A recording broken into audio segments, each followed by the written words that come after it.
BJP ने बड़ा ऐलान कर दिया, प्रोटेस्ट अब खत्म हो जाएगा। धर्मेंद्र प्रधान का शिक्षा मंत्री पद से इस्तीफा देना किसी राजनीतिक पार्टी की जीत नहीं, ये किसी प्रोपोगेंडा की जीत नहीं, ये जीत है युवाओं की, जेनजी की। और आज इसी विषय में चर्चा करेंगे। एक खास पैनल मेरे साथ स्टूडियो में मौजूद हैं, सीनियर जर्नलिस्ट हैं जिनसे हम बात करेंगे, और साथ ही हमारे editor in chief Gyanendra Tiwari ji हैं, अनिल द्विवेदी जी हैं, वरिष्ठ पत्रकार प्रकाश होता जी हैं, धनवेंद्र जायसवाल जी हैं। चलिए चर्चा की शुरुआत करेंगे, और चर्चा की शुरुआत में editor in chief Gyanendra Tiwari ji से करना चाहूंगी, क्योंकि जिस तरीके से जेनजी प्रदर्शन करता रहा, जेनजी एक ही मांग पर अड़ा रहा, और जिस जेनजी को रील वाली पीढ़ी कहा जाता था, उसी जेनजी ने बता दिया कि सरकार की जवाबदेही कैसे तय करवाई जाती है। ज्ञानेंद्र जी, जेनजी शब्द का इस्तेमाल आपने थोड़ी जोर देकर किया है रसिका, इसलिए इस बात को आगे बढ़ा देता हूं। इस पूरे आंदोलन में बहुत से राजनीतिक दल ने क्रेडिट लेने की कोशिश की। शुरुआत इसी से करना चाहिए और ये लाइन बिल्कुल खींच देनी चाहिए कि इस सबसे बड़े प्रोटेस्ट में, सरकार के द्वारा लिए गए सबसे बड़े एक्शन में किसी भी राजनीतिक दल का कोई भी योगदान नहीं है। ये बहुत ही स्पष्ट शब्दों में कहना चाहिए, और ये इसलिए कहना चाहिए कि जब नीट पेपर लीक होता है तब देश के तमाम विपक्षी दल इस तरह का आंदोलन करते दिखाई नहीं देते।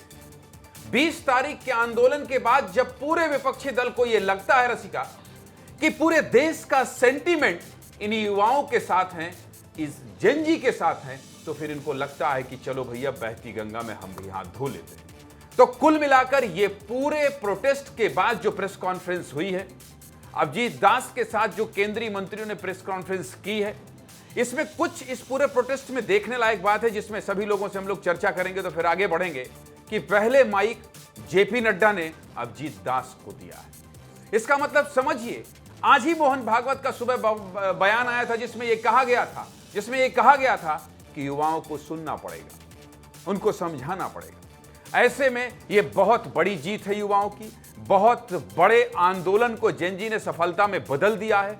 और इसके अलावा 2014 के बाद से अभी तक जो आंदोलनों का नतीजा नहीं निकलता था, या कई बार होता था कि बड़े एक्शन नहीं लिए जाएंगे, वो एक्शन भी सरकार ने लिया है। प्रधानमंत्री मोदी ने अपने आप को, खुद को जेनजी के अवतार में बदला है। रात 12 बजे आकर उन्होंने जेनजी से बात की है, और जब प्रधानमंत्री आए थे इसका तभी यह तय हो गया था कि ये पूरा मोर्चा प्रधानमंत्री ने संभाल लिया।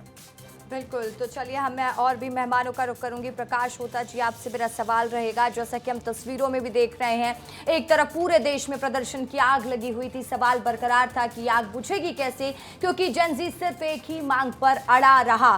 प्रधानमंत्री नरेंद्र मोदी ने, जैसा कि हमारे editor in chief Gyanendra Tiwari ji भी बता रहे थे, प्रधानमंत्री नरेंद्र मोदी का जेनजी स्टाइल में इंस्टाग्राम में रील बनाना, युवाओं से बात करना, फ्रेंड्स बोलकर संबोधित करना, क्या इस तरीके से सरकार ने मैनेज किया है जेनजी को, इससे ये भी समझा जा सकता? प्रकाश होता जी।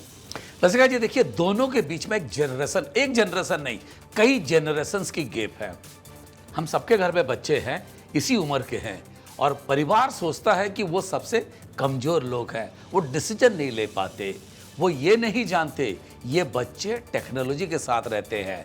आपने जब आज जिस बात को लेकर उठा कि मीडिया को सही स्पेस क्यों नहीं दे रहे थे, तो जान लेना चाहिए, चाहे दीपिका की बात करें, सौरभ दास की बात करें, दोनों जर्नलिज्म के स्टूडेंट रहे हैं, तो वो इस चीज को भी समझते हैं। साथ ही ये घटना जब आप देखते हैं, धर्मेंद्र प्रधान के रेजिग्नेशन की बात हो, या ये लंबा 1 महीना 1.5 महीने का आंदोलन की बात हो, हर वो बात जो जुबान से फिसली, जेनजी ने उसी को पकड़ लिया, और इसीलिए प्रधानमंत्री को कहना पड़ा फ्रेंड्स, क्योंकि वो जानते थे जिन जिन लोगों की गलतियों के कारण जंतर मंतर में और दिल्ली में जेनजी की कब्जा हो गई थी, वो गलतियां दोबारा ना हो। मानना पड़ेगा, प्रधानमंत्री जी झुके बच्चों के सामने, और हम बच्चों के सामने ही झुकना चाहिए। देश के भविष्य यही है। और जिस तरह से चीजें घटनाक्रम हुई, पहले तो सबको लगता था धर्मेंद्र प्रधान से रिजिग्नेशन लेना वो जो इतने पावरफुल है, असंभव की बात है। लेकिन जिस तरह से 20 तारीख के बाद जो पार्लियामेंट के चारों तरफ हजारों लड़के घेर लिए थे, वो मंजर बता दिया कि आइदर ये जेनजी समझ नहीं पा रहे हैं क्या कर रहे हैं, या फिर सरकार समझ नहीं पा रही है ये क्या चाहते हैं। अच्छी बात है आज लेकिन सरकार फिर समझ गई, क्योंकि प्रधानमंत्री नरेंद्र मोदी का वो वीडियो कहीं ना कहीं संदेश दे रहा था कि कुछ तो बड़ा होने वाला है। अनिल द्विवेदी जी, आपका रुख करूंगी, क्योंकि जेनजी ने बता दिया कि अब ट्रेंड सिर्फ हैशटैग नहीं है, ट्रेंड अकाउंटेबिलिटी भी है। अब बिल्कुल देश के युवाओं का ये आंदोलन सफल रहा और सरकार कहीं न कहीं सामने आई और उसने एक उनकी मांगों को माना है। आंदोलन अब खत्म होगा, ऐसी उम्मीद जतानी चाहिए। देखिए रसिका जी, इस देश में 3 बड़े आंदोलन युवाओं ने खड़े किए। 1974 हमने देखा जब आंदोलन युवाओं ने किया, लेकिन सरकार मानी नहीं थी, आपातकाल थोप दिया गया था देश में। 2014 में अन्ना हजारे आंदोलन, तब भी युवा साथ में थे, सरकार चली गई लेकिन बात नहीं मानी गई। लेकिन इस बार जो युवाओं ने आंदोलन किया, मुझे लगता है मोदी सरकार इस खतरे को भांप गई थी कि यदि बहुत ज़्यादा देरी हुई तो कहीं न कहीं सरकार के खिलाफ बहुत बड़ा माहौल बन जाएगा।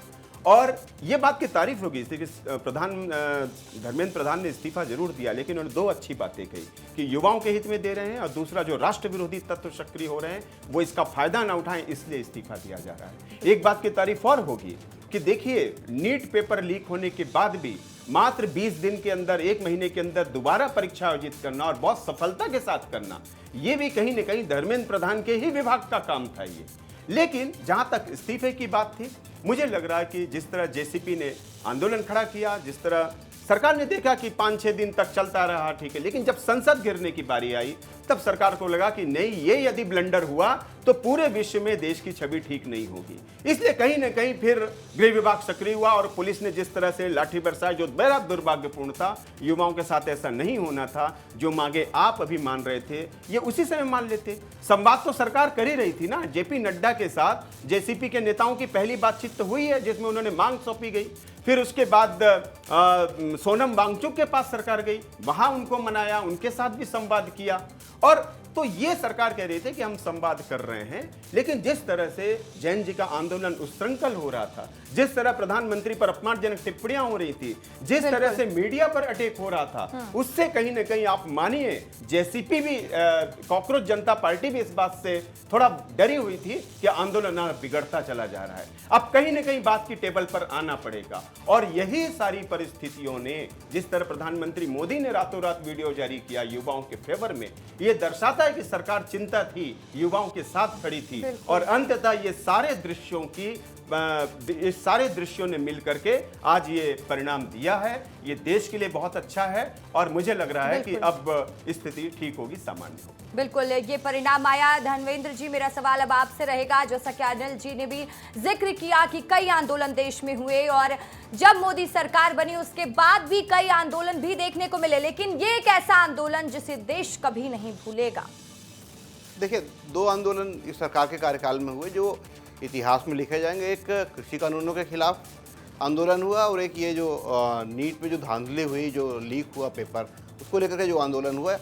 दोनों आंदोलनों में न तो वो किसान आंदोलन था, न ये छात्र आंदोलन है, लेकिन वो कृषि कानूनों के विरोध में आंदोलन था, ये छात्रों के हित से जुड़े हुए आंदोलन थे। और इन दोनों आंदोलनों में सरकार को झुकना पड़ा। पहली बार सरकार को 3 कानून वापस लेने पड़े और इस बार जो डिमांड थी, तो वो युवाओं की जो डिमांड थी वो सरकार को माननी पड़ी। इसके पीछे देखिए कोई एक कारण नहीं है। सरकार को यदि झुकना पड़ा तो उसके पीछे ढेर सारे कारण हैं। पार्लियामेंट का सत्र चल रहा है, वहाँ ये मुद्दा उठा। मुरली मनोहर जोशी जैसे वयोवृद्ध नेता ने पार्टी को संकेत दिया, जो इस समय भाजपा की भाषा में कहें तो मार्गदर्शक मंडल के सदस्य हैं। उन्होंने भी सरकार का मार्गदर्शन किया। और फिर संघ प्रमुख मोहन भागवत ने जो संकेत दिया, उससे एकदम साफ हो गया था कि भारतीय जनता पार्टी का एक बड़ा वर्ग ऐसा है जो ये चाहता है कि युवाओं के साथ सरकार को वैर भाव नहीं लेना चाहिए, वैमनस्य का स्थान नहीं बनाना चाहिए और उनके साथ मिलकर के आगे बढ़ना होगा। क्योंकि इस देश की जो आधी आबादी है, जो 40% वोटर है, वो 29 साल से कम उम्र का है। तो सरकार को ये समझना पड़ा कि यही वर्ग है जो हमको वोट देकर के सत्ता पे लेकर के आता है। यदि यही हमसे नाराज होकर के रूठ जाएगा और हमसे विमुख हो जाएगा तो हम अगली बार सत्ता में नहीं आ पाएंगे। बिल्कुल। और युवा तो ये तमाम चीजें थी जो लगातार सरकार को ये संकेत दे रही थी कि उनको आखिर युवा भरोसा मांग रहा था, वो भरोसा उनको मिला। क्या अब सवाल ये बरकरार है? ज्ञानेंद्र जी, आपसे सवाल रहेगा कि अब आगे क्या? देखिए, युवा की बात कर रहे थे धर्मेंद्र जी रचिका, इसलिए पहले युवाओं पे बात कर लेते थे। ये आंदोलन किन लोगों के बीच का था और कैसे युवा थे? बहुत सारे रिपोर्टर हैं जिनके साथ मैंने काम किया है और बहुत सारे ऐसे सहयोगी हैं मेरे जो वहाँ पे बहुत अच्छी कवरेज कर रहे हैं। उनसे मेरी बात हो रही थी आधे घंटे, तो मैं ये कह रहा था उनसे कि यार बारिश हो रही है, इतनी भीड़ है, कैसे बैठेंगे ये लोग, पुलिस भी सपोर्ट नहीं कर रही है, इसके अलावा वहाँ तंबू भी नहीं है, गर्मी भी बहुत है। तो मुझसे जो वहाँ के लोगों ने बताया वो परेशान करने वाला था। मतलब मुझे लोगों ने ये बताया कि ये जो युवा यहाँ बैठे हैं ये चिल कर रहे हैं। विस्तार न्यूज़ ने कल स्टोरी चलाई भाई कि जंतर मंतर में जो बैठे हैं लड़के वो बहुत मौज में, वो मौज में है, वो आंसू गैस के गोले लेकर कह रहे हैं कि भैया ये बताओ कि इसकी व्यवस्था है कि नहीं है। वहां इतना खाना आ जा रहा है, इतना खाना आ जा रहा है कि फेंक दिया जा रहा है, इतना खाना आ रहा है और लोगों को चैन से वहां क्रिकेट खेला जा रहा है, वहां वॉलीबॉल खेल रहे हैं। मतलब वो, और हालांकि जो अनिल जी ने कहा कि प्रधानमंत्री नरेंद्र मोदी के खिलाफ जो टिप्पणी कर रहे थे वहां के वो आपत्तिजनक है। देश के प्रधानमंत्री के खिलाफ जो टिप्पणियां वहां की गई वो आपत्तिजनक है, उसे किसी भी कीमत पर स्वीकार नहीं किया जा सकता। लेकिन इसके बारे में भी सीजेपी के लोगों ने कहा कि कुछ लोग जो आंदोलन को बदनाम करने वाले लोग हैं उन्होंने ऐसा किया। तो सेंटिमेंट तो जुड़ा ही, इसके साथ ही जो इंस्टाग्राम पे हम लोगों को आना पड़ेगा, युवाओं की बात हो रही है इसलिए इंस्टाग्राम पे आना पड़ेगा। आपने पूछा आगे क्या? आगे क्या? मंत्रियों को निर्देशित कर दिया गया है, सभी को लेना जरा फ्रेम। मंत्रियों को निर्देशित कर दिया गया है प्रकाश जी कि इंस्टाग्राम में आप लोग सक्रिय रहें। धनवेंद्र जी, इंस्टाग्राम में सक्रिय होना पड़ेगा। अनिल जी, आपको इंस्टाग्राम में सक्रिय होना पड़ेगा। मैंने प्यार तुम्ही से किया है का रील बनाना पड़ेगा अनिल जी, आपको भी। अब समझ रहे हैं कि नहीं? वो पुराना गाना हो गया। अरे भाई, तो पुराना ज्यादा चल रहा है ट्रेंडिंग में। वो कौन सा गाना है जिसमें मुंडी हिला के जंजी गा रहा है खूब? कौन सा गाना है? रिमिक्स है, उसी का रिमिक्स है। रिमिक्स है ना? यस। आज रुसवा आप, मतलब आप जंजी के जमाने में आप भी जंजी आ गए हैं। तो कुल मिलाकर ये जो युवा थे रचिका, ये बहुत मजबूती के साथ, बहुत तटस्थता के साथ जुटे थे और यही वजह, देखिए प्रधानमंत्री नरेंद्र मोदी ने इस बात को समझा। इस बात की तारीफ होनी चाहिए, इस बात की तारीफ करना चाहिए।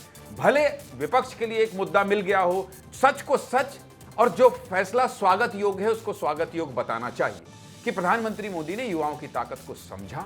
थोड़ी देर हुई सरकार को मैनेजमेंट करने में, थोड़ी देर हुई, इस चीज को पहले समझ जाना चाहिए था, जो कि सरकार भांप नहीं पाई। लेकिन अंततः धर्मेंद्र प्रधान का इस्तीफा हुआ। आगे क्या होगा? आगे ये जो आंदोलन है वो खत्म होगा, लेकिन आगे एक नई दिशा भी मिल गई है। आगे नई दिशा ये मिल गई है कि भैया सबसे टकराना, इन जंजियों से मत टकराना। इनकी ताकत, इनकी संख्या बल और इनकी इच्छा शक्ति बहुत खतरनाक। बिल्कुल, जेंजियों की इच्छा शक्ति खतरनाक है और उसी का नतीजा है कि जेंजी अपनी बातों पर अड़े रहे और परिणाम भी आया। प्रकाश होता जी, फिर एक बार आपका ही रुख कर लेती हूँ और मुझे लगता है कि आप भी पेरेंट होंगे। प्रकाश होता जी जो आज शर्ट पहन के आए हैं जेंजी स्टाइल, ये जेंजी स्टाइल में आए हैं, ये बटन खोल के आए थे अभिजीत दास जैसे। फिर मैंने इनको कहा कि बटन खोल दे, आप काहे के लिए जेंजी अवतार? बोले अच्छा ठीक है, हमारे आदम रहना। तो ये सौरभ दास। तो ये जो है अभिजीत दीपके और सौरभ दास, तो ये जो है अभी देखिए बटन खुला ही है इनका, ये बिल्कुल सौरभ दास को ही कॉपी कर रहे हैं। खैर चलिए ठीक है, अब सवालों का रुख कर लेते हैं।